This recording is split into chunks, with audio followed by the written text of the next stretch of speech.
The 2016 NCAA Division I Pathway Program met for the first time in Portland, Oregon in January. The 15 participants include senior-level administrators from NCAA Division I member institutions, conference offices, and the NCAA National Office. I was just honored to get selected to be a part of this group. But then when you're here and you're in these real scenarios, you realize you're going to get a whole bunch out of this. Over the course of the session, the attendees participated in presentations on Title IX and the NCAA governance structure. What we hope to do today is to get you to talk about things that we can actually introduce back into the structure. So if you've been dying to say something to council about its current reviews, this is your opportunity.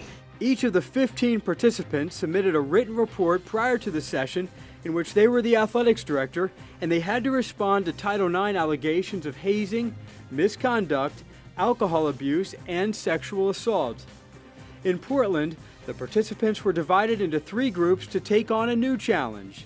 They would hold a press conference to publicly address the allegations. Here's what I want you to think about as it relates to this press conference. Imagine the rumors that would start to leak out about what's going on. Then think about the very real questions that might come to the university.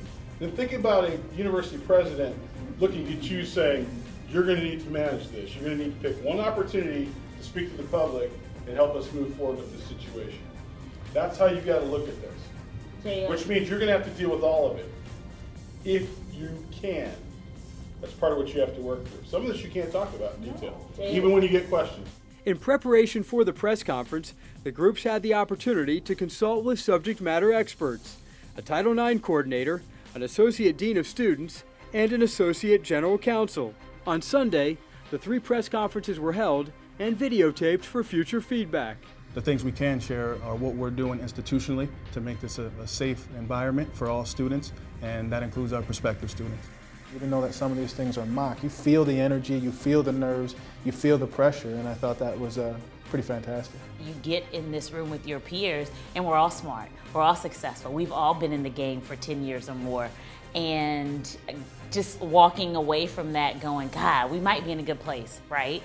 But there's still more that I can grow. There's still more to develop. There are opportunities. There are blind spots that we don't see, and sometimes those get exposed, and they may have gotten exposed this weekend, but it's energizing to know that I learned something, not just in the scenario, but I learned from those sitting in the room with me too. Gelled with people who I didn't think I'd necessarily gel with.